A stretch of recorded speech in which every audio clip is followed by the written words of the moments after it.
అందరికీ నమస్తే, స్వాగతం, సుస్వాగతం.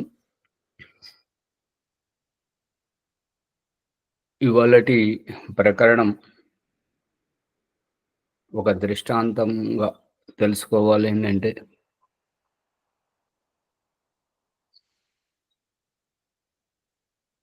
ఒక మిత్రుడు బాగా తనలో తానే నవ్వుకుంటున్నాడు. ఏంటి రహస్యము అని అడిగితే, నీకు చెప్తే అర్థం కాదన్నాడు. అర్థమయ్యేటట్టు చెప్పు అంటే, పూర్తి కథ చెప్పే వరకు అర్థం కాదంటే, మొత్తం కథనే చెప్పు ఎట్లున్నదో విందామని అన్నాడు. అంటే అతను చెప్తున్నది ఏంటంటే, మేమిద్దరం కవల పిల్లలం. నేను, మా చెల్లె. ఇద్దరు. ఇద్దరం. అది ఏంటో సంయోగం తెలియదు గానీ, శరీరం ఒకే రకంగా ఉంటుంది. ముఖ కవళికలు ఒకే రకంగా ఉంటుంటాయి.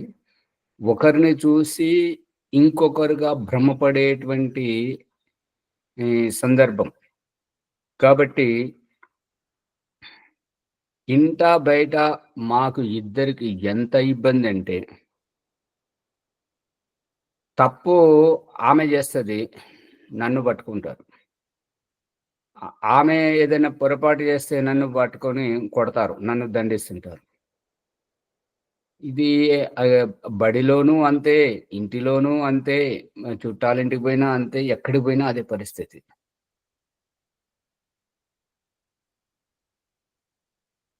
ఒకసారి ఒకరి ప్రేమలో పడి వారితో వారిని తీసుకొని పారిపోయింది. అంతా ఇక అంత ఎక్కడిదక్కడ సద్దు మణిగిన తర్వాత కొంతకాలానికి నేను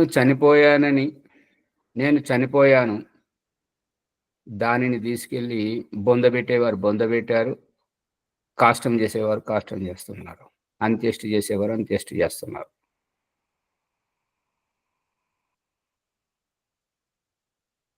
చనిపోయానని, నేను అని పోయానని, చనిపోయానని దాన్ని తీసుకెళ్ళి బొందబెట్టాడు.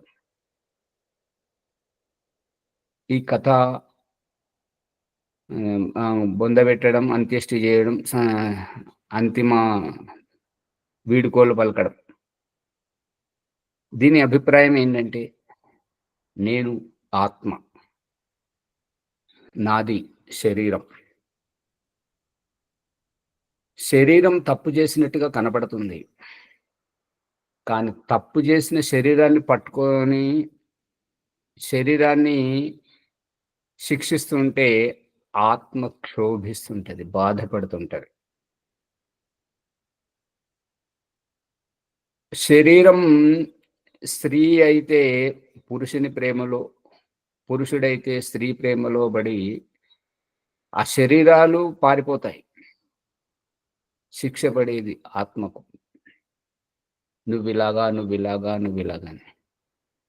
చివరికి ఆయువు పూర్తయినప్పుడు అని పోవడం, చనిపోవడం, ఆత్మ వెళ్ళిపోతే శరీరాన్ని తీసుకెళ్లి దహన సంస్కారం చేస్తారు, అంత్యేష్టి చేస్తారు. బొందబెట్టే వాళ్ళు బొందబెడతారు. స్పష్టమవుతుందా లేదా? ఇంకా ఆత్మకు భేదం లేదు కదా అనేది గురించే వస్తుంది. ఓం ఆచారి హాజీ కవల పిల్లలు అన్నారు అక్కడ. అవును, మరి ఇప్పుడు కవల పిల్లలైతే రెండిట్లో ఆత్మ ఉంటది కదా. ఇక్కడ ఏంటంటే శరీరము ఆత్మ రెండు చూపించడం. అదే చూపించడం వేరు. మీరు చెప్పిందంట కవల పిల్లలు అనేవరక్కడ రెండిట్లో ఆత్మ ఉంటది కదా. ఇక్కడనేమో శరీరము జీవాత్మలో ఒకటే జీవాత్మ ఉంటది, శరీరం జడ పదార్థం కదా. అవును. సైద్ధాంతికంగా విరుద్ధం కాదా? కాదు. ఎందుకు అంటే రెండింటిని విడివిడిగా చూపించడం, శరీరాన్ని వేరు ఆత్మని వేరు చూపించడానికి కవలలు అనడం జరిగింది. ముఖ కవలికలు ఒకటే, శరీరాకృతి ఒకటే, స్వభావము ఒకటే, అన్ని ఒకటే. కాబట్టి ఇప్పుడు ఎవరైనా శరీరాన్ని చూస్తారు కానీ ఆత్మను చూడరు కదా. ఎవరైనా ఆ శరీరాన్ని శిక్షిస్తారు కానీ తప్పు చేసిందని ఆత్మని శిక్షించారు కదా. అందుకని ఆ రకంగా ఇద్దరిని చూపించడానికి కవలలు అనడం జరిగింది. గదిగా మనము చెప్పుకునే తీరుగా మీరు ఇంకా వేరే భాషలో చెప్పాలంటే చెప్పవచ్చు. స్వతంత్రం భావం అది రావాలి అంతే. భావం శరీరం వేరు ఆత్మ వేరు అనేటువంటి తత్వంతో తీసుకొచ్చి అదే నిన్న సంకేతంతో తెలుసుకోవాలి అర్థార్థం అనేటటువంటిది ఇదే అని నా అభిప్రాయం అనిపిస్తుంది. ఆ ఇటువంటి విషయాలు స్పష్టమైందా లేదా? రాజమణమ్మ గారు, ప్రభాకర్ గారు స్పష్టం కాలేదా? కాలేదు ఆచార్య. ఉదాహరణ ఆచార్జీ. ఉదాహరణ కాదు, వాస్తవం ఏంటిది? ఉదాహరణను పక్కన పెట్టండి, వాస్తవం ఏంటిది? యథార్థం కూడా గదే కదా. ఆ ఇప్పుడు శరీరానికే కదా, నువ్వు స్త్రీవి, నువ్వు పురుషుడవు, నువ్వు తప్పు చేసావు, నువ్వు దొంగవు, నువ్వు వ్యభిచారివి అనేటువంటి శరీరాన్ని పట్టుకుంటారు. కానీ శిక్ష పడే శరీరాన్ని ఆ బాధ అనుభవించేటువంటిది ఆత్మ కదా అమ్మగారు. ఆత్మ చనిపోయిన తర్వాత శరీరానికి కదా అంత్యక్రియలు చేసేటువంటిది. ఇంకా దీంట్లో అర్థం కానిది ఏముంది ప్రభాకర్ గారు? అర్థమవుతుంది ఆచార్య. ఇప్పుడు అదే స్త్రీ అయితే ఆత్మతత్వము శరీరం రెండు దానికి విడివిడిగానే తెలుస్తూనే ఉన్నాయండి. స్త్రీ అయితే పురుషుని ప్రేమలో, పురుషుడైతే స్త్రీ ప్రేమలో పడి పారిపోతున్నారు కదా, ప్రేమ పావురాలు అయ్యి ఎగిరిపోతున్నారు కదా. అవును. లవ్ జిహాద్ అనే ఇప్పుడు జిహాద్ అనేటువంటిది అది దరిద్రం అనుకోండి ఇప్పుడు. కానీ మొదట మన దగ్గర కూడా ఉన్నారు కదా, ప్రేమించుకొని పారిపోయారని చెప్పేసి. వాళ్ళది అయిపోయేసరికి, వాళ్ళ పేరు పడేసరికి జిహాద్ అంటున్నారు, అంతేగాని మన దాంట్లో లేవా? ఉన్నాయి కదా. అసలు జిహాద్ అంటే అర్థం ఏంటిది? యుద్ధం. ప్రేమ యుద్ధంలో గెలుస్తున్నారా వాళ్ళు? అంటే ప్రేమ యుద్ధంలో ఎవరి మీద గెలుస్తున్నారు అంటే అమ్మ నాన్నల మీద. అమ్మ నాన్నలు శత్రువులు, ఎందుకంటే వీళ్ళు ఒప్పుకోవట్లేదు కదా వారి ప్రేమని. అది అయితే ఇక్కడ శరీరము ఆత్మ రెండు వేరువేరుగా విడివిడిగా చెప్పడం, శరీరాన్ని తప్పు చేస్తున్నట్టుగా శరీరం కనిపిస్తుంది కానీ చేసేది ఆత్మ. చేస్తున్నట్టుగా శరీరం కనిపిస్తుంది, చేసేది ఆత్మ. కాబట్టి శిక్షించేది శరీరాన్ని, దుఃఖం అనుభవించేది శరీరం, అనిపోయేది ఆత్మ, అంత్యక్రియలు శరీరానికి. ఆచార్య ఎందుకు అంటే శరీరం జడ పదార్థము, ఆత్మ చేతనం కాబట్టి. ఇవాళ ప్రకరణం అదే కదా, శరీరం జడము అని చెప్పుకొస్తున్నారు. ఆ రకంగా చెప్పగలగాలి. శరీరం వేరు ఆత్మ వేరు, శరీరం వేరు ఆత్మ వేరు, నేను వేరు నా శరీరం వేరు అనేటువంటిది. ఇక మన ప్రకరణం సత్యార్థ ప్రకాశం ఈరోజు నిన్నటికి రెండవ సముల్లాసం పూర్తయింది. ఇవాళ మూడవ సముల్లాసం ప్రారంభం అవుతుంది. దీంట్లో అధ్యాపన విధి వ్యాఖ్యానించడము, తల్లిదండ్రులు ఆచార్యుడు వారి ముఖ్య కర్తవ్యం ఏమిటి అనేటువంటిది ఈ యొక్క మూడవ సముల్లాసంలో తెలుసుకుంటాం. 29వ పుటలో చూడండి. ఇప్పుడు మూడవ సముల్లాసమున పఠన పాఠన విధిని వ్రాయుచున్నాము. సంతానమునకు ఉత్తమ విద్య, శిక్షణము, గుణకర్మములు, ఉత్తమ స్వభావము అను ఆభూషణములను ధరింపజేయుట తల్లిదండ్రులయు ఆచార్యులయు బంధువుల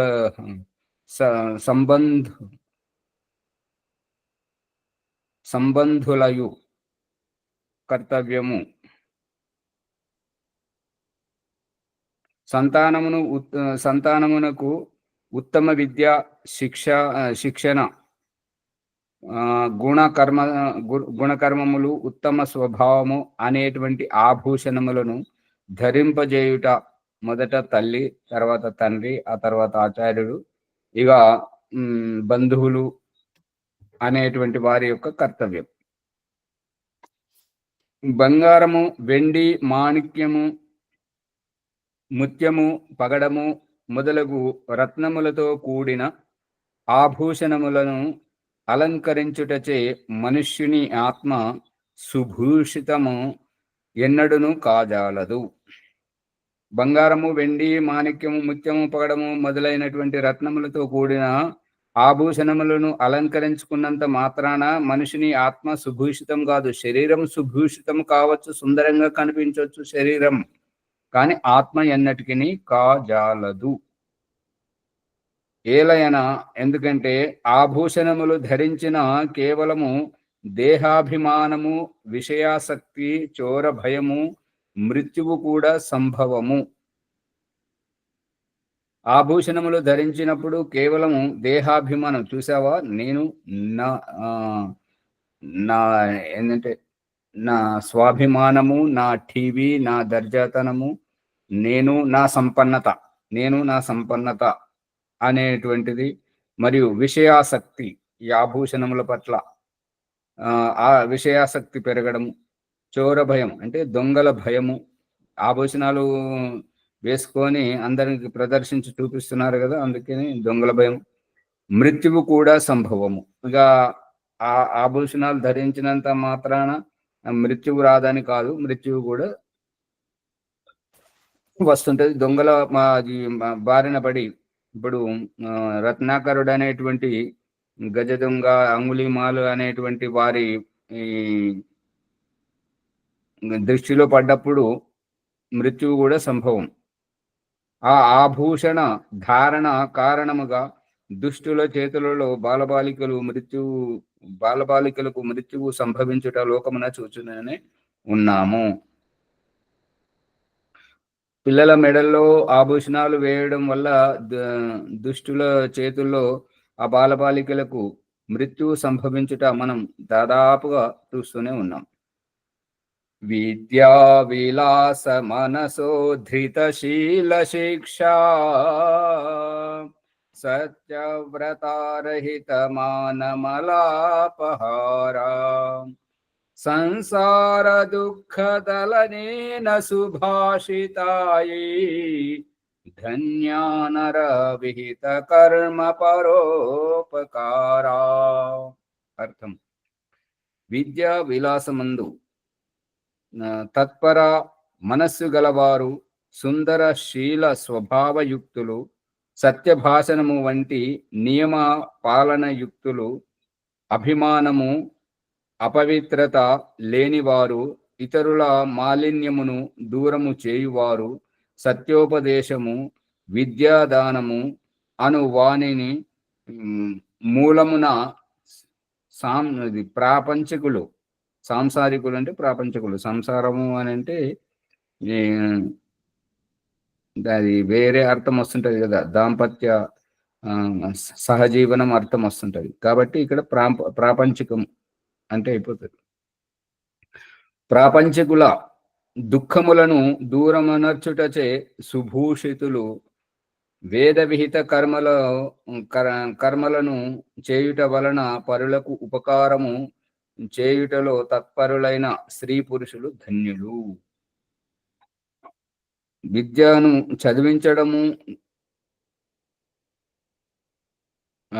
విద్య కవితలు అల్లడము, పద్యాలు రాయడము, ఛందోబద్ధముగా పలకడము, ఇటువంటి వాటిలో విలాసం అంటే అది ఒక వ్యసనముగా ఉండిపోవాలి. ధృతశీల శిక్ష, మనస్సున ఆ యొక్క ఉత్తమ శిక్షలను సుదృఢంగా గుర్తుంచుకోవాలి, ఎప్పటికీ ఆచరిస్తుండాలి. సత్యవ్రతములు అటువంటి వాటిని సత్యవ్రతారహిత మానమాలాపహార, సత్యవ్రతమే ఆత్మను సంస్కరిస్తుంటది కానీ ఈ మాలలు, ఈ పూలహారాలు, నెక్లెస్లు, ఈ బంగారు గొలుసులు, ఇవి ఆభూషణాలు ఏవి కావు అనేటువంటిది అభిప్రాయం. అందుకని ప్రాపంచిక దుఃఖములను, ప్రాపంచిక దుఃఖములనేటువంటి ఆ యొక్క రొంపిలో ఎవరైతే ఇరుక్కుంటారో అటువంటి వారు సుభూషితాయే, ఎంత ఆభూషణాలు వేసుకున్నా, ఎన్ని మాలలు వేసుకున్నా, ఎన్ని పట్టు వస్త్రాలు వేసుకున్నా, ఎన్ని నామాలు పెట్టుకున్నా వాళ్ళ దుఃఖం అనేటువంటిది తొలగిపోదు. ధన్యానరా విహిత కర్మ పరోపకారా, ఎవరైతే ఇతరులకు సహకారం చేస్తూ అందరి ప్రేమాభిమానాలు పొందుతూ ఉంటుంటారో అటువంటి వారు ధన్యులు అనేటువంటిది అభిప్రాయం. పిల్లలు 8 ఏండ్ల వారు కాగానే బాలురను బాలికలను బాలబాలికల గురుకులములకు పంపవలయును. అధ్యాపకులు స్త్రీ గాని పురుషుడు గాని దుష్టాచారులైనచో వారి వలన శిక్షణము ఇప్పింపరాదు. ఎవరైతే అధ్యాపకులు స్త్రీ అయినా సరే పురుషుడైనా సరే వాళ్ళు దుష్టాచారులైతే అటువంటి వారితోటి పిల్లలకు విద్యను నేర్పించరాదు. పూర్ణ విద్వాంసులు ధార్మికులు అయిన వారే చదివించుటకును శిక్షణము ఒసంగుటకును తగిన వారు. మంచి పూర్ణ విద్వాంసులై ఉండాలి, ధార్మికులై ఉండాలి. అటువంటి వారితోటే ఈ శిక్షణము అంటే ప్రశిక్షణ నేర్పించుటకు తగినటువంటి వారు అనేటువంటిది అభిప్రాయం. ద్విజులు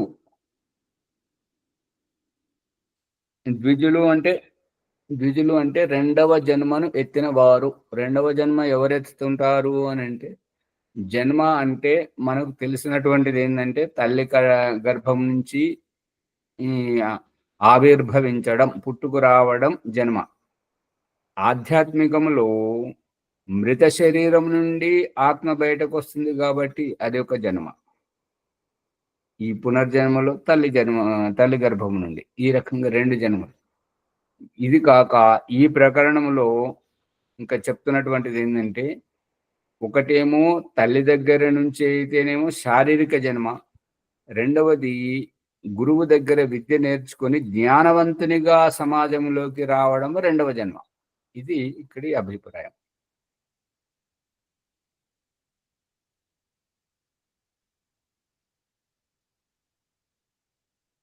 తమ ఇంటి అందే ద్విజులు అంటే ఎవరైతే తెలివైన వారు సంస్కారవంతులని మనం చెప్పుకుంటూ వస్తున్నామో అటువంటి వారు తమ ఇంటి అందే బాలురకు యథాయోగ్యముగా బాలికలకును యజ్ఞోపవీత సంస్కారము చేసి పూర్వము చెప్పినట్లు బాలబాలికల గురుకుల ఆచార్యుల కులములకు పంపవలయును.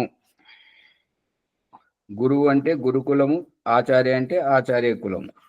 ఇక ఈ పేరునే అనుసరిస్తూ ఇప్పుడు పాఠశాల శబ్దం పాఠం చెప్పేటువంటి శాల గదిని పాఠశాల అంటూ ఉంటారు. అటువంటి దానిని ఈసా యొక్క కులము, ఇప్పుడు జార్జ్ మెకాలే పాఠ్యాంశంను తయారు చేసి పాఠశాలను ప్రారంభించి చదివిస్తున్నప్పుడు దాన్ని ఏమని పిలవాలి? పాఠశాలని అనకూడదు కదా. మరి అక్కడ వాళ్ళు గురుకులం అంటున్నారు కదా భారతీయులు. మరి దీనికి ఏం పేరు పెట్టాలంటే, మన దేవుడు ఆధ్యాత్మిక దేవుడు ఈసా జీసస్ క్రైస్ట్ కదా, అందు గురించి ఈసా పేరుతోటే ఉండాలి. కాబట్టి ఈసా కులం అనేటువంటిది శుద్ధమైనటువంటి పదం. అది పలకరానేటువంటి వాళ్ళు ఇసుకూలము అసకూలము స్కూల్ అయింది. ఇది మూల భాష. అది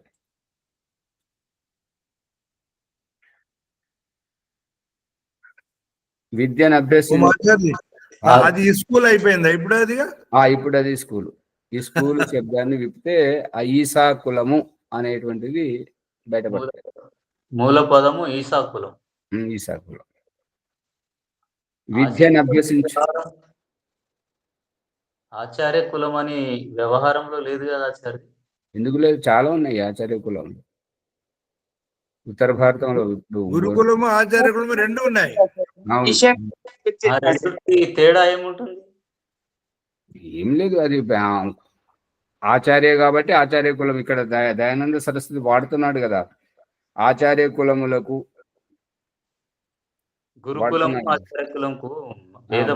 గురువు అనే పదం వాడితే గురుకులం అవుతుంది, ఆచార్య అనే పదం వాడితే ఆచార్య కులం అవుతుంది. అంతరార్థంలో రెండింటికి ఒకటే, వేరు ఉంటది ముని గారు. గురువు అట్లా కాదు అది. అన్నదానికేమో బాధ్యతాయుతమైన గురుకులమైన ఆచార్యకులమైన వేద పఠనం చేసేదే కదా ఆ అర్థం వేద తోటి.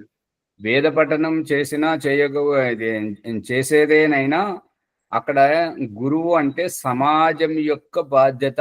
ఆ గురువుకు సమాజమును ఉద్ధరించాలి కాబట్టి సమాజంలో జరుగుతున్నటువంటి మార్పులకు ఎటువంటి పిల్లలను తయారు చేస్తే, ఎటువంటి యోగ్యతతో తయారు చేస్తే ఆ సమాజంలో ఉన్నటువంటి ఈ కాలుష్యము నివారణ అవుతుంది, చెడు అనేటువంటిది ఊడ్చుకుపోతుంది అనేటువంటి బాధ్యత గలవాడు గురువు. ఇక ఆచార్య అని అంటే తనకు అర్థమైంది ఆచరించుకుంటూ పోయేటువంటి వాడు. పాణిని మహర్షి చెప్తున్నాడు అష్టాధ్యాయ సూత్రం ద్వారా ఏంటంటే సంయోగే గురువు. ఆచార్య రామ్దేవ్ బాబా గారు నడిపిస్తారు కదా ఈ 2 కులాలు.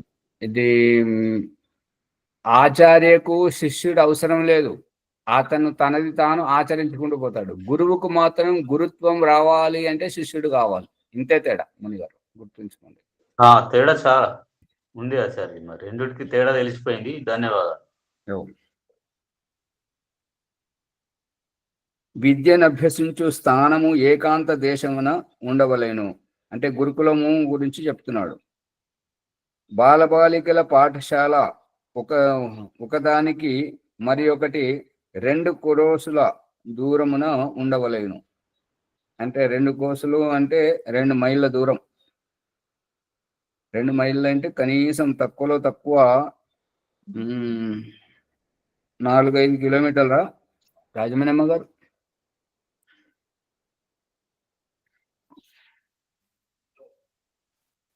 ఈ 4-5 కిలోమీటర్ల దూరం ఉండాలి రెండింటికి మధ్య. కోసు అంటే కిలోమీటర్న్నర కదా, అట్లా అనిపిస్తుంది. ఏమో తెలియదు. 3 కిలోమీటర్లు ఆచార్య. ఒక్క కోసు అంటే 3 కిలోమీటర్లు అంటే 6 కిలోమీటర్లు. అంతే కరెక్ట్ ఆచార్య. 3 కిలోమీటర్లకు ఒక కోసు. మైల్ అంటే 2.5 కిలోమీటర్లు. అంటే మరి మైలు వేరు, కోసు వేరు అయిపోయింది కదా. అది 3, ఇది 5 అవుతుంది కదా. కోసుకు 3 కిలోమీటర్లు వస్తుంది. అది నాకు తెలియదు, మనకు ఇంకోటి తెలియదు.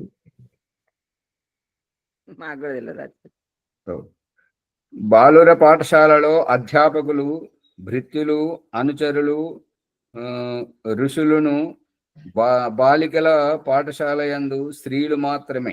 బాలుర పాఠశాలలో అధ్యాపకులు, భృత్యులు, అనుచరులు, ఋషులు ఉండాలి.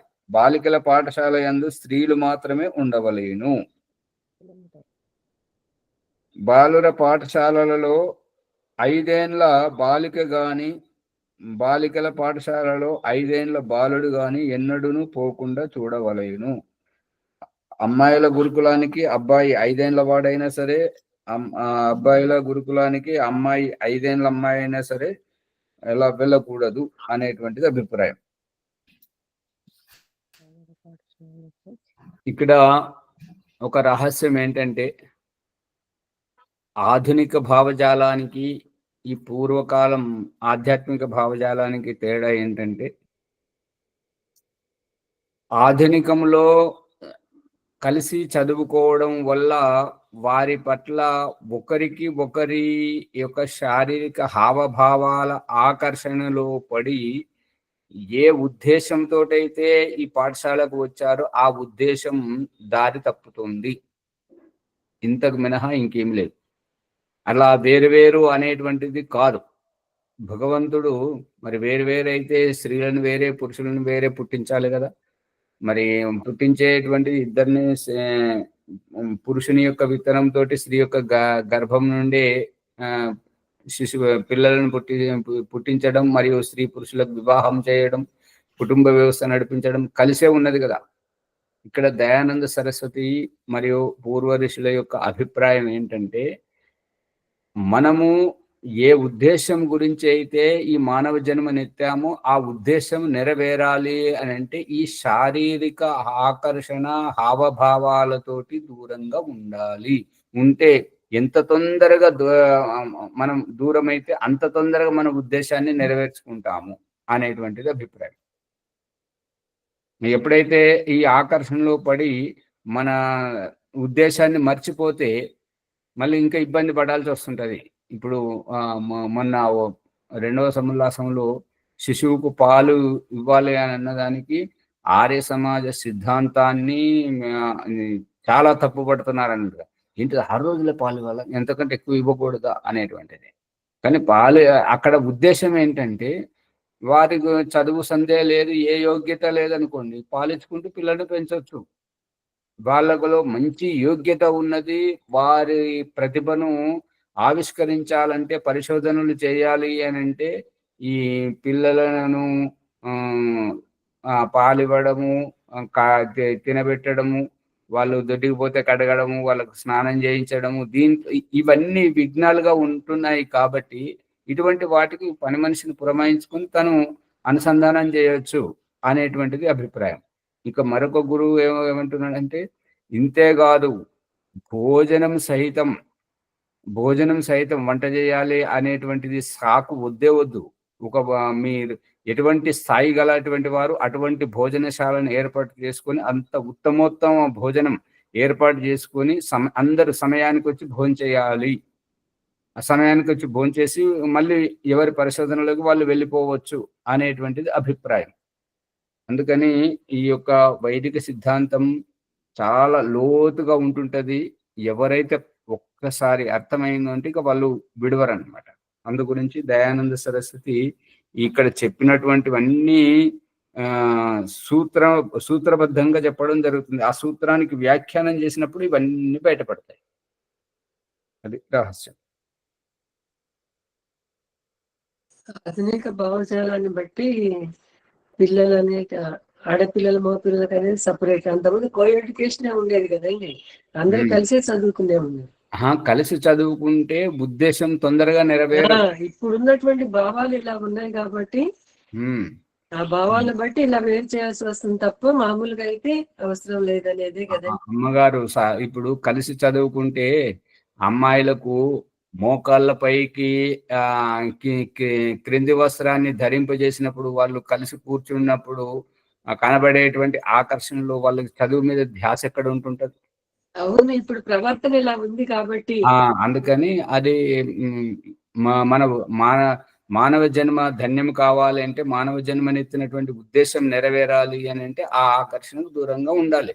విద్యాభ్యాసం పూర్తయిన తర్వాత వివాహం చేసుకుని మళ్ళీ అలా ఉండొచ్చు. అందుకని ఇప్పుడు ఇంకొకటి, భగవంతుడు చూపిస్తున్నటువంటి దృష్టాంతం ప్రకారం ఏదైతే దూరం పోతుంటదో, ఏదైతే దూరం పెట్టబడుతుంటదో దాని పట్ల ఆకర్షణ ఎక్కువగా ఉంటుంటది. అంతే తేడా. ఇప్పుడు సూర్యరశ్మి చూడండి, సూర్యరశ్మి మన ముఖం మీద పడుతుంటది, దానికి చలి గాని ఎండ గాని వర్షం వల్ల అంత ప్రభావం ఉండదు. అదే మన శరీరం ఉన్నది అనుకోండి, దానికి సూర్యరశ్మి పడితే నల్లగైపోతుంటది. ఇంకా మరి మంచులో పడితే ఏంటంటే అది పేలిపోతుంటది, పగిలిపోవడం అనేటువంటిది జరుగుతుంటది. ఈ రహస్యాన్ని ఋతు పరివర్తనం అయ్యేటువంటి శరదృతువులో అక్కడ మనకు మకర సంక్రాంతి సమయంలో ఇట్లా గోకితే గీట్లు పడడము, శరీరం పగిలిపోవడం అనేటువంటి మార్పులు చూపిస్తున్నాడు కదా దేవుడు. ఏది దేనికి స్పందించరు, ఊరికే కూర్చుంటుంటారు. ఆచార్జీ వేరు వేరు ఉన్నదే బాగుంటుండే. వేరు వేరు అంటే ఎంతవరకు ఉండాలో అంతవరకే, కానీ ఎప్పటికీ వేరు వేరు అంటే మరి దాని జనమయ్యే వ్యర్థం అవుతుంది. చదువుకున్నప్పుడు వేరు వేరు ఉంటే బాగుంటుంది. దయానంద సరస్వతి యొక్క అభిప్రాయం అంతవరకే. అదే బాగుంది ఆచార్జీ ఇప్పటికంటే. అవును.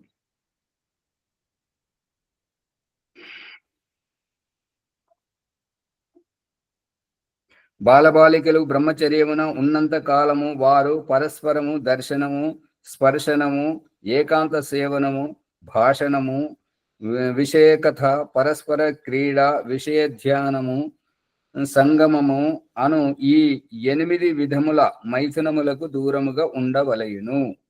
అధ్యాపకులు వారిని ఈ విషయముల నుండి కాపాడుచుండవలయును. ఎంతగానో మనం కాపాడుతుంటారు. అధ్యాపకురాలే పిల్లల పట్ల ఆసక్తి అయితే మరి అధ్యాపకుడే పిల్లల మీద ఆ అనురాగం పెంచుకుంటే అప్పుడు ఎవరు బాధ్యులు? కంచే చేను వేస్తే. అందువలన ఉత్తమ విద్య, ఉత్తమ శిక్షణము, సత్స్వభావము వారికి అలబడును, అంటే బోధపడును. శరీరములు ఆత్మ బలయుక్తములు కాగా వారు ఆనందమును వర్ధిల్ల చేసుకుందురు. వియోగం పొందినప్పుడే ఆసక్తి ఎక్కువగా ఉంటుంటది. అదే సహజీవనం చేసినప్పుడు అంతగా ఉండదు. అందుకే ఇప్పుడు ఇది డేటింగ్ అని, తర్వాత చేసుకుంటాం, పెళ్లి తర్వాత చేసుకుందాం, ఇప్పుడేముంది యవ్వనంలో మంచి సుఖాన్ని అనుభవిస్తాము అనేటువంటి మూర్ఖత్వం ఏదైతే ఉందో దీనికి కారణం ఇదే. పాఠశాలలో గ్రామమునకు లేక నగరమునకు ఒక యోజనం అంటే 4 క్రోసులు దూరమున ఉండవలయును. యోజనము వేరు, కోసు వేరు, మైలు వేరు. 12 కిలోమీటర్లు ఆచార్య యోజనం అంటే. ఇక్కడ చెప్తున్నాడు కదా 12 కిలోమీటర్లకు యోజనం అవుతుంది. 4 కోసుల దూరం అంటున్నాడు కదా. ఒక యోజనం అంటే 4 కోసుల దూరం అని చెప్తున్నాడు. 12 కిలోమీటర్లా? 4 మూల 12, 3 కిలోమీటర్లు అంటే. రాజమణమ్మ గారు, దూరం మరింత పెరిగింది. ఎల్లరకు వస్త్ర అన్న పాన ఆసనము వంటివి సమానముగా వసంగవలయును. వాళ్ళు రాజకుమారులైనా, పేదవాళ్ళైనా, సామాన్యులైనా, ఎవరైనాను సరే. రాజకుమారుడు గాని, దరిద్ర సంతానము కాని విద్యార్థులందరూ సమానులు. ఎల్లరూ తపస్సులు కావలయును. అందరూ తపస్సు అంటే సహనం ఉండాలి, ఓర్పుతో ఉండాలి అనేటువంటిది. తల్లిదండ్రులు తమ సంతానమును కాని, సంతానము తల్లిదండ్రులను గాని ఎన్నడూ కలుసుకొనరాదు. ఇప్పుడు అంటే అంటే పొద్దున సాయంత్రం ఇంటికి బడికి తిరగడం కాదు. బడికి పంపించామంటే బడిలోనే ఉండాలి అనేటువంటిది.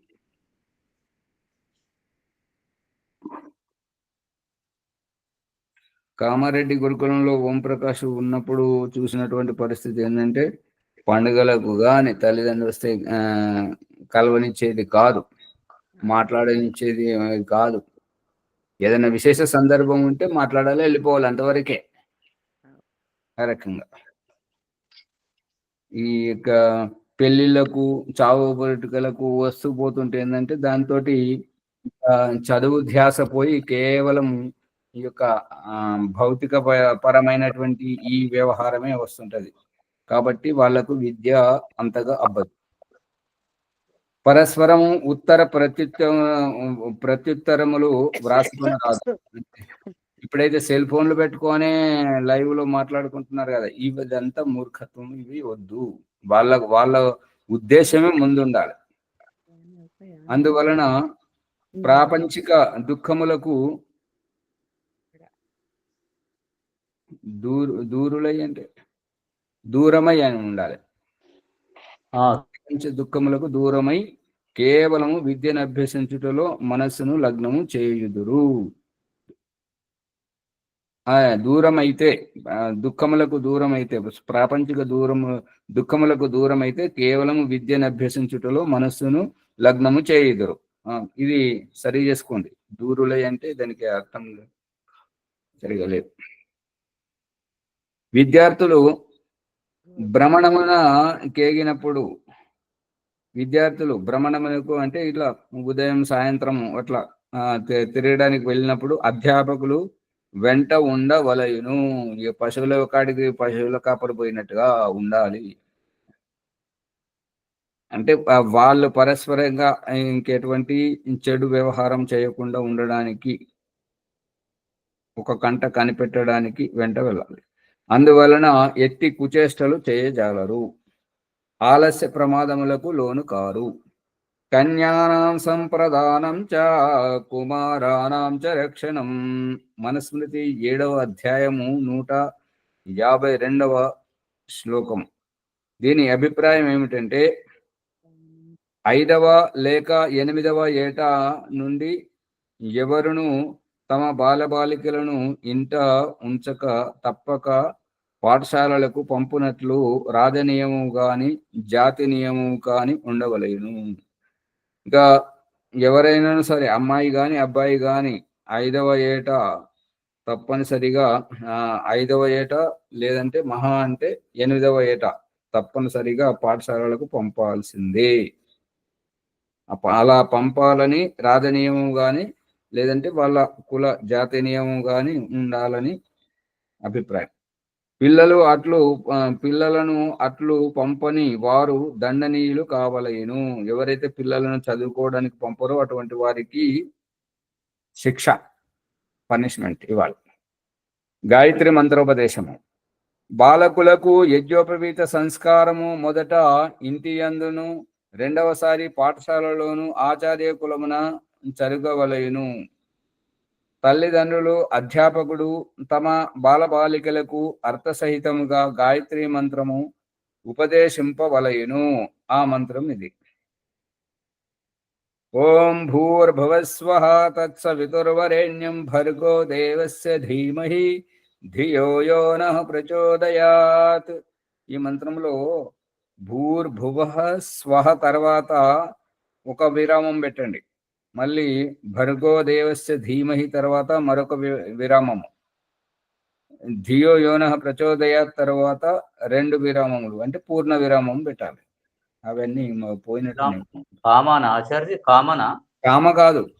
ఈ ఒక గీత 2 గీతలు గీస్తారు కదా మంత్రానికి, శ్లోకానికి, అలా ఉండాలి. అవన్నీ ఇది ఎవరు అచ్చు తప్పులు చూసేవారు గుర్తించలేకున్నారు, అందుకే అన్ని పోయినాయి. యజుర్వేదము 36వ అధ్యాయము 3వ మంత్రం. ఈ మంత్రమున మొదట ఉన్న ఓంనకు అర్థము ప్రథమ సముల్లాసమున వ్రాయబడినది. అక్కడ చూసి తెలుసుకొనవలయును. ఇప్పుడు 3 మహావ్యాకృతులకు సంక్షేపముగా అర్థము వ్రాయుచున్నాము. భూః ఇతి వై ప్రాణః యః ప్రాణయతి చరాచరం జగత్ స భూః స్వయం భూరీశ్వర.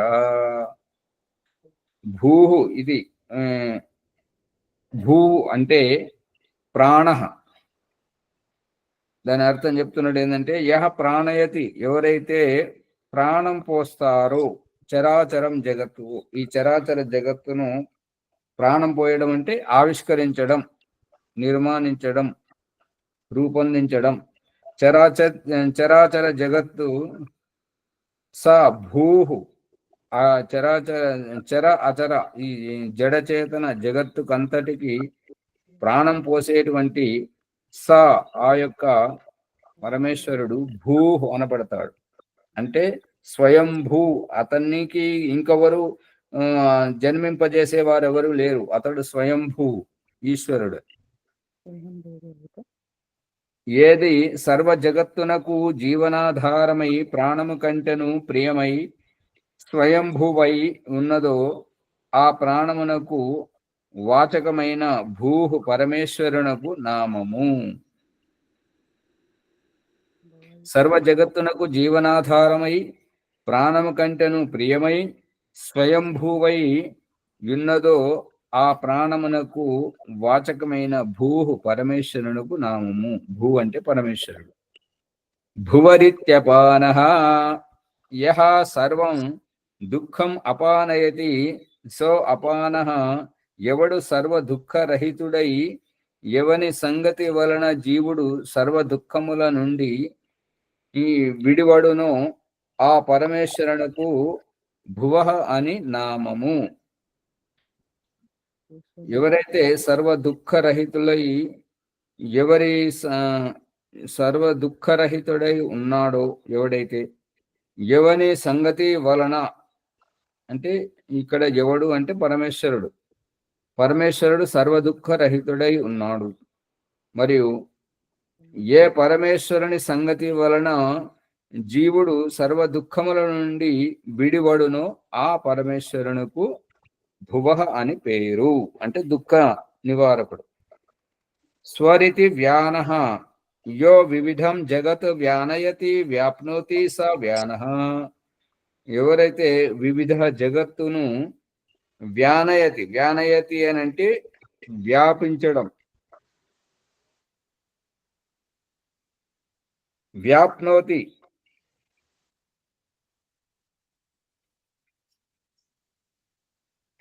స వ్యానః నానావిధ జగత్తున వ్యాపకుడై అన్నింటినీ ధారణము చేయువాడు కావున పరమేశ్వరునకు స్వహ అని పేరు. ఈ 3 వచనములు తైత్తరీయ ఆరణ్యమునకు చెందినవి. 7వ వల్లి 5వ వచనం. సవితుః యః శృణోతి ఉత్పాదయతి సర్వం జగత్సా సవిత.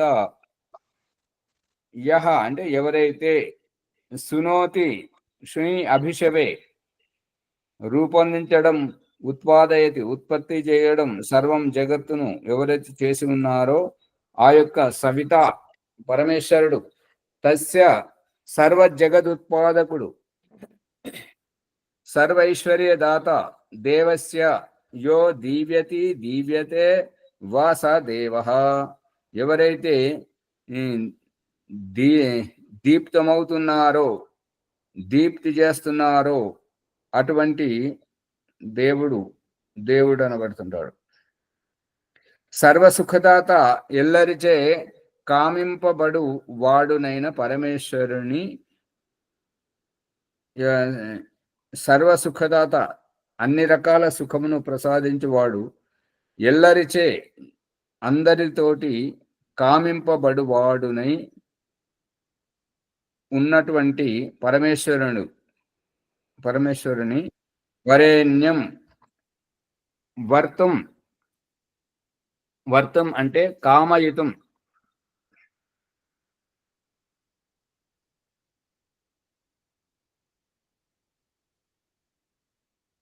నానావిధ జగత్తున వ్యాపకుడై అన్నింటను ధారణం చేయువాడు కావున పరమేశ్వరునకు స్వహ అని పేరు. ఈ 3 వచనములు తైత్తరీయ సవితుః యః శృణోతి ఉత్పాదయతి సర్వం జగత్ సా సవిత తస్య సర్వ జగదుత్పాదకుడు ఐశ్వర్య.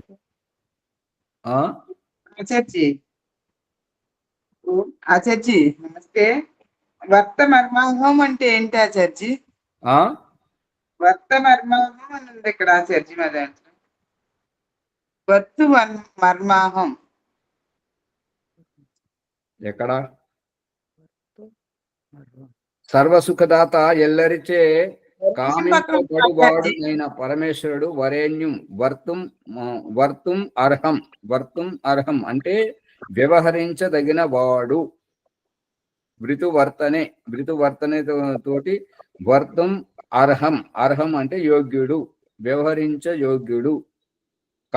కామింపబడువాడునై అంటే అందరి చేత కామనలు కోరుకోజేస్తున్న వాడునై ఉన్నటువంటి పరమేశ్వరుని వరేణ్యం వర్తుం అర్హం అంటే వర్తింపజేయ యోగ్యుడు, స్వీకరింప యోగ్యము, అతి శ్రేష్టమునగు భర్గః శుద్ధ స్వరూపము, పవిత్రము చేయు చేతన బ్రహ్మస్వరూపమునగు తత్ ఆ పరమాత్ముని స్వరూపమును ధరేమహి ధారణము చేయుదుము. ఏ ప్రయోజనము కొరకు, ఎందుకని ధారణ చేద్దాము అని అంటే, యహ జగదీశ్వర ఆ జగదీశ్వరుడు, నహ అస్మాకం అంటే మనలను, మన ధియః బుద్ధి అంటే బుద్ధులను, ప్రచోదయాత్ ప్రేరయేత్ మన బుద్ధులను ప్రేరేపించును గాక, ప్రేరణ చేయుగాక, చెడ్డ కర్మల నుండి విడిపించి సత్కర్మలలో ప్రవృత్తులను చేయును గాక, ప్రవృత్తులనొనర్చుగాక. హే పరమేశ్వర, హే అనేటువంటిది ఇది సంస్కృతము సంబోధనం, తెలుగులో అయితే ఓ పరమేశ్వర, ఓ సచ్చిదానంద అనంత స్వరూప ఓ నిత్య శుద్ధ బుద్ధ ముక్త స్వభావ, ఓ కృపానిధే, ఓ న్యాయకారి, ఓ అజ నిరంజన నిరాకార, ఓ సర్వాంతర్యామి, ఓ సర్వాధార, సర్వజగత్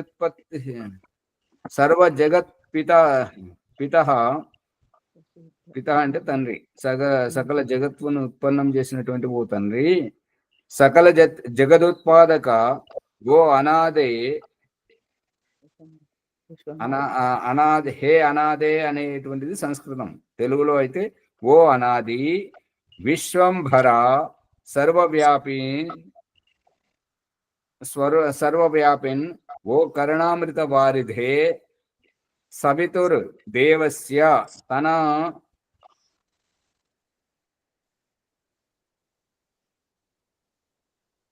తనయందు ఓం భూర్భువస్వర్ వరేణ్యం భర్గో అస్తి తద్వయం ధీమహి ధరేమహి ధ్యాయేమ వా కస్మై ప్రయోజనాయ ఇది అత్ర ఆహ హే భగవన్ యః సవితా దేవః పరమేశ్వరో భవాన్ అస్మాకం ధియః ప్రచోదయాత్, సా ఏవ అస్మాకం పూజ్య ఉపాసనీయ ఇష్టదేవో భవతు, నా అతో అన్యం భవత్తుల్యం భవతో అధికం చ కంచిత్ కదాచిత్ మన్యామహే. ఓ మానవులారా, సర్వసమర్థులలో సమర్థుడు, సచ్చిదానంద అనంత స్వరూపుడు, నిత్యశుద్ధుడు, నిత్యబుద్ధుడు, నిత్యముక్తుడుగా ఉండుటయే స్వభావముగా కలవాడు, కృపాసాగరుడు, న్యాయకారి, జన్మ మరణాది క్లేశరహితుడు, నిరాకారుడు, ఎల్ల ఘటముల నెరుగువాడు, అంటే కణమును అణువును ఎరుగువాడు, సర్వభర్త అంటే మొత్తం అన్నింటికి పరిపాలకుడు, పిత తండ్రి, ఉత్పాదకుడు, అనాది అన్నము వంటి వాటితో విశ్వమును పోషించువాడు, సకల ఐశ్వర్యయుక్తుడు, జగన్నిర్మాత, శుద్ధ స్వరూపుడు, పొందగోరిన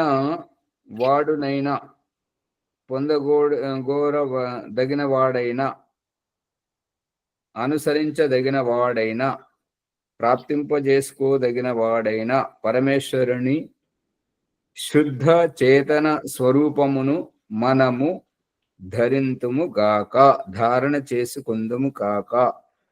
అంటే భక్తిమయముగా తన్మయత్వముతో తల్లీనమై యుందుముగాక. మన మనస్సు ఆత్మ మరియు కర్మం, మనోవాక్కాయ కర్మలతో త్రికరణ శుద్ధిగా ఆ పరమేశ్వరునియే నమ్ముదము. నమ్మటం అనేటువంటి శబ్దం వాడట్లేదు, నమ్మటం అనేటువంటిది కాదు, సరైనది కాదు. కాబట్టి అతన్ని మినహా మరి ఇంకో ఎవరిని ఆశ్రయించకూడదు అనేటువంటిది. సమయం అబోత్. ఓం ఓం. ఇది పేరాగ్రాఫ్ మధ్యలో ఆపితే మరి అర్థం ఉండదు. అన్నము వంటి వాటితో విశ్వమును పోషించువాడు, సకల ఐశ్వర్యయుక్తుడు, జగన్నిర్మాత, శుద్ధ స్వరూపుడు, పొందగోరదగిన వాడునైన పరమేశ్వరుని శుద్ధ చేతన స్వరూపమును మనము ధరింతుము గాక. ప్రయోజనమేమనగా, ఎందుకని ధరింతుము అంటే, ఎందుకని ధారణ చేద్దామంటే, ఆ పరమేశ్వరుడు మన ఆత్మలకు బుద్ధులకు అంతర్యామి స్వరూపుడై మనలను దుష్టాచారము అధర్మయుక్త మార్గము నుండి తప్పించి శ్రేష్టాచార సత్య మార్గములందు నడుపుగాక. అతనిని విడిచి ఇతరులైనటువంటి ఏ వ్యక్తిని గాని ఏ వస్తువును గాని మనము ధ్యానింపకుందుము గాక. ఏలయనా, ఎందుకంటే అతనికి తుల్యుడు గాని అధికుడు గాని ఎవడును లేడు. అతడే మన తండ్రి, రాజు, న్యాయాధీశుడు, సర్వసుఖములను ఒసంగేవాడు ప్రసాదించువాడు ఇచ్చువాడును అని అభిప్రాయం. ఓం నమస్తే. ముందుకు తీసుకెళ్ళండి మునిగారు.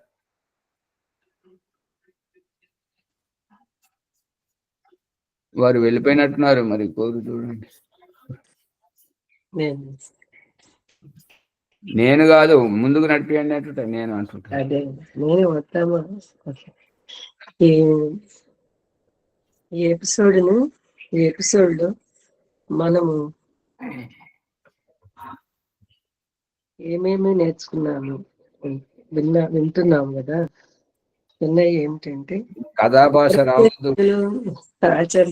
ప్రయత్నం చేస్తున్నా, అందుకోసమని. మునిగారు చెప్పండి, తీసుకెళ్ళండి ముందుకు. మునిగారు మీరు తీసుకు. ఆచార్య ఓంప్రకాష్ గారు ధన్యవాదములు.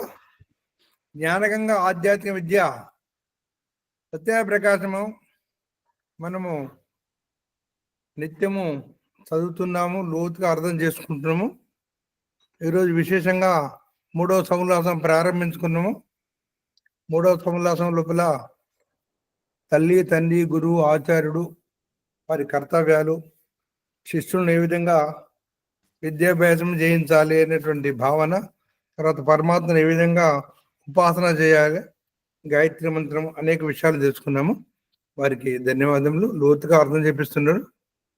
ఈ ఎపిసోడ్ను లైక్ చేయండి, షేర్ చేయండి, సబ్స్క్రైబ్ చేయండి. పక్కన ఉండే గంట సింబల్ గట్టిగా నొక్కి 1-2 సార్లు వినడం ప్రార్థన.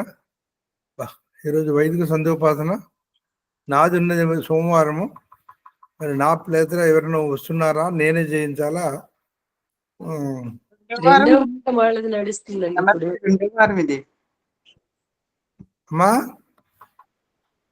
2వ వారము. శ్యామలయ్య గారి తర్వాత మరి ఎవరు ఇంకొకళ్ళు? భీమరావు గారు చేపిస్తారా అండి? చేపిస్తామండి. ఓకే, ధన్యవాదములు. భీమరావు గారు వైద్య సంధ్యోపం చేయించిన ప్రార్థన. మాకు ఇక్కడ విద్యుత్ పోయింది. ఓం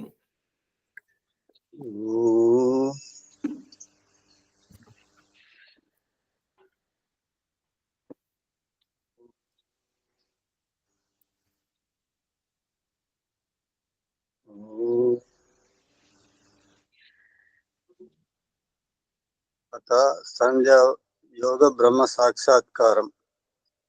పుట్టబోయే శిశువు ఆత్మభావం. ఓం అమృతోపస్తర నమసి స్వాహ. ఓ అమృత స్వరూప, నా కోసం ఉపస్తరణంగా పరుచుకున్నావా స్వామి, ధన్యుడను. ఓం అమృతాపిథ నమసి స్వాహ. ఓ అమృత స్వరూప, నా ఆత్మరక్షణకై ఆకాశ దుప్పటిపై ఆవరించావా స్వామి, ధన్యుడను. ఓం సత్యం యశః శ్రీర్మై శ్రీః శ్రేతాం స్వాహ. ఓ పరమేశ్వర, సత్యము, యశస్సు, ధనేశ్వర్యాలు, బుద్ధి నన్ను ఆశ్రయించి నాలో ఉండునుగాక. ఆచమన మంత్రం.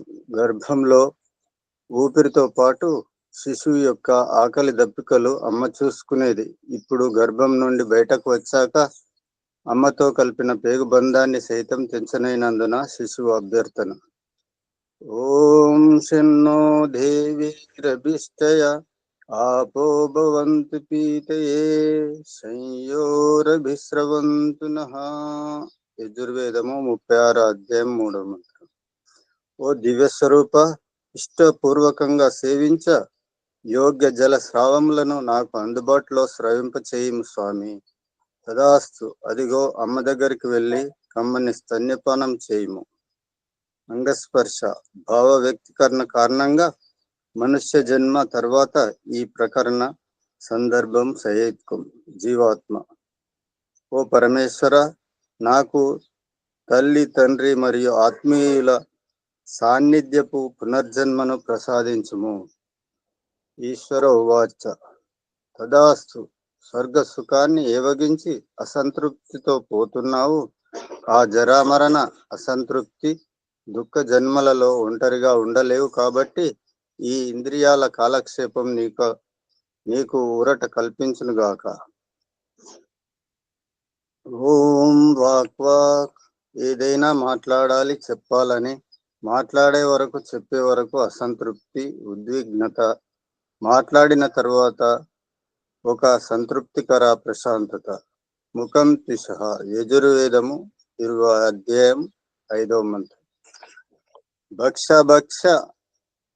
అవివేక బుద్ధి, అభిష్ట పదార్థ సేవనలో జీవహింస, అనారోగ్యం, మృత్యు, దుఃఖ మార్గం, అసంతృప్తి దశ మరియు వివేక బుద్ధిపూర్వక మోక్షానంద మార్గము, స్వయం నియంత్రణలో అహింస, ఆరోగ్యం, దీర్ఘాయువు, ప్రదాయక పదార్థ సేవనమే సంతృప్తికర జీవితం.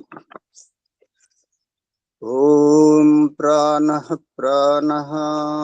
పీల్చుకున్న శ్వాసను వదలాలని, వదిలిన తరువాత ఊపిరి పీల్చాలనే వ్యాకులత, అసంతృప్తి, తదుపరి శ్వాసను పీల్చుకున్న నిర్మలత, పీల్చుకున్న ఊపిరిని వదిలిన తృప్తి. ఓం చక్షు చక్షు. ఇదేంటి అదేంటి, ఇందులో ఏముంది అందులో ఏముందని ప్రతిదీ చూడాలనే ఆతృత, అసంతృప్తి జీవితం. చూసిన తరువాత ఒక తృప్తి, ఒక శాంతి.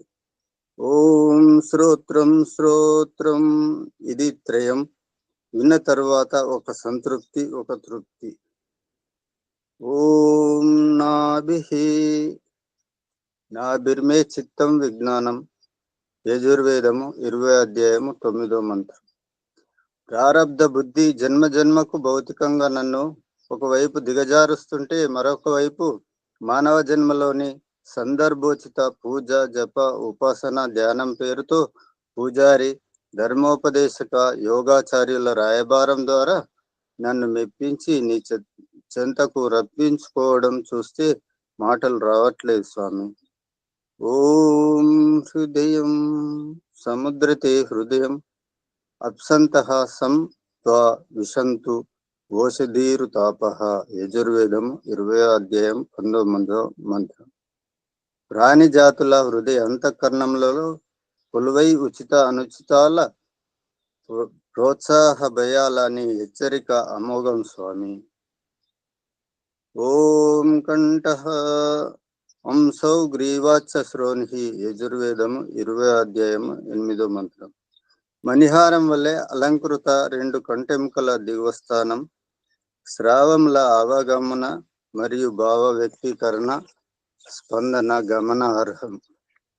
ఓం శిరః మూర్ధానస్య సంశీవ్యాధర్వ హృదయం చ యత్ మస్తిష్కార్ధూర్ధ్వః ప్రేరయత్ ప్రవమానోది శీర్షతః.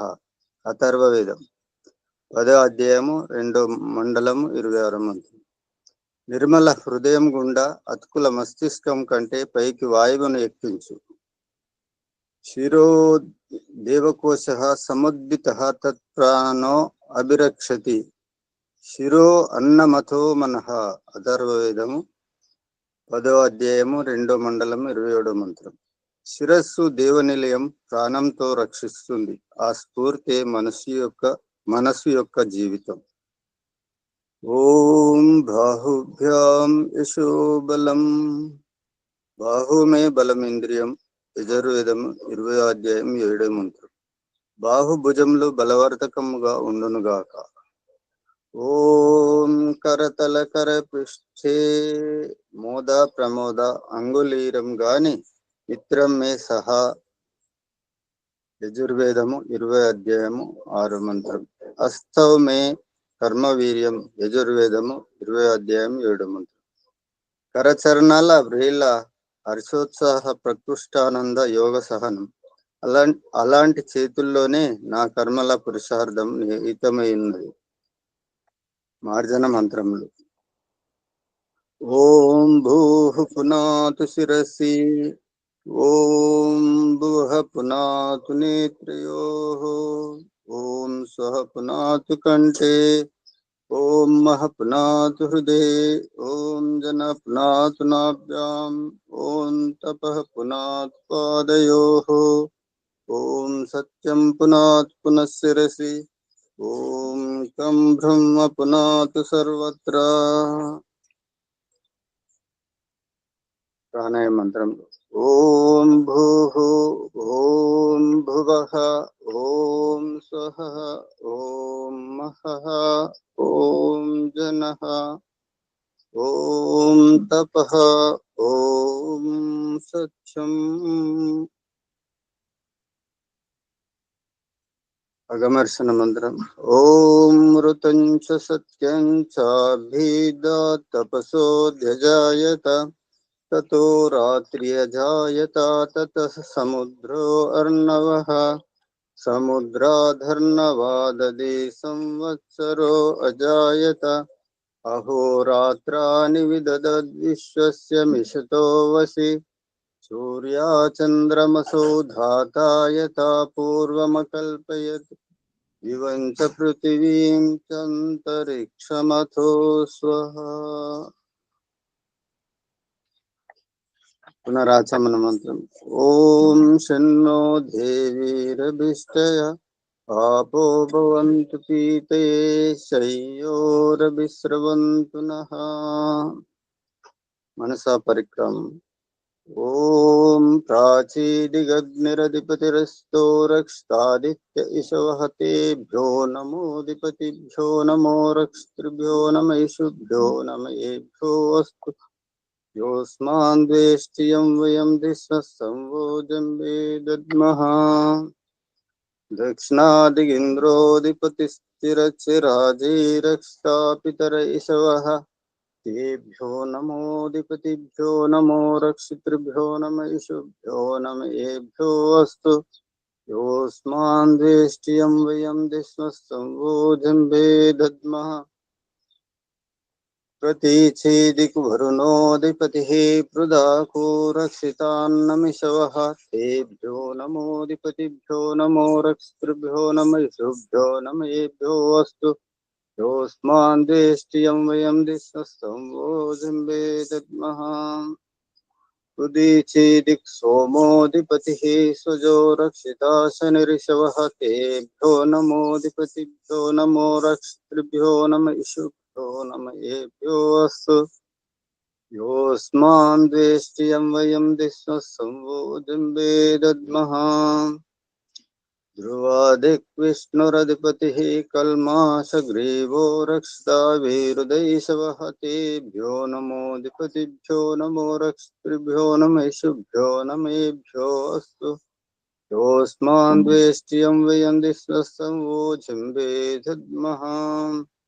ऊर्ध्वादिग्बृहस्पतिरधिपतिः रक्षता वर्ष चित्रो रक्षिता वर्षमिषवः तेभ्यो नमोऽधिपतिभ्यो नमो रक्षितृभ्यो नम ईशुभ्यो नम एभ्यो अस्तु योऽस्मान् द्वेष्टियं वयं दिस्मः संवोजं दद्मः उपस्थान प्रकरणम् ॐ जातवेदसे सुनवाम सोममरातीयतो निदहादिवेदः सनः पर्षदति दुर्गानि विश्वा नावेव सिन्धो दुरितत्याग्निः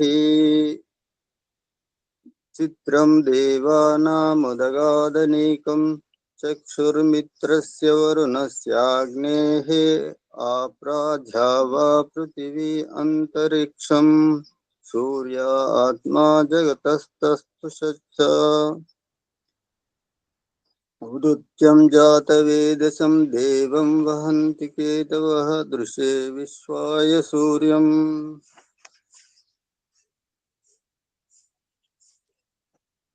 तच्चक्षुर्दे उद्वयं तमसस्परिस्तुः पश्यन्तौ उत्तरं देवं देवत्रा सूर्यमगन्मज्योतिरुत्तमम् तच्चक्षुर्देवहितं पुरस्तात् शुक्रमुच्चरत् पश्येम शरदः शतं जीवेम शरदः शतं शृणुयाम शरदः शतं प्रभ्रवाम शरदः शतं भूयच्च शरदः शतात् ॐ शन्नो देवीरभिष्टय आपो भवन्तु पीते शय्योरभिस्रवन्तु नः।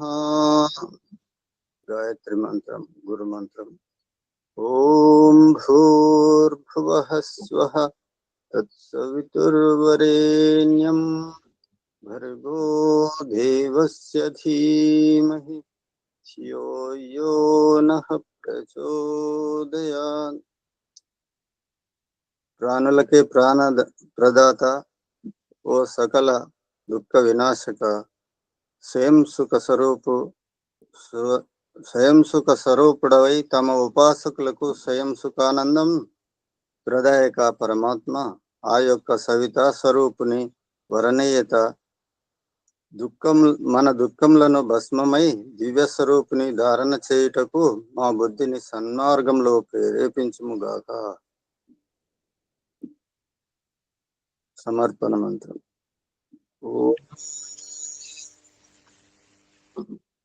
ఏ ఈశ్వర దయానితే భగవత్కృపయానైన జపోపాసనాది కర్మన ధర్మ అర్థ కామ మోక్షములను మాకు వెంటనే సిద్ధింపచేయుగాక. నమస్కార మంత్రం. ఓం నమః శంభాయ చ మయో భవాయ చ, నమః శంకరాయ చ మయస్కరాయ చ, నమః శివాయ చ శివతరాయ చ. ఓం శన్నో దేవీరభిష్టయ ఆపో భవంతు పీతయే, సంయోరభిస్రవంతు నః. నమస్తే, ధన్యవాదములు ఆచార్య. ఓం శాంతి పట్టుకరా ఆచార్య.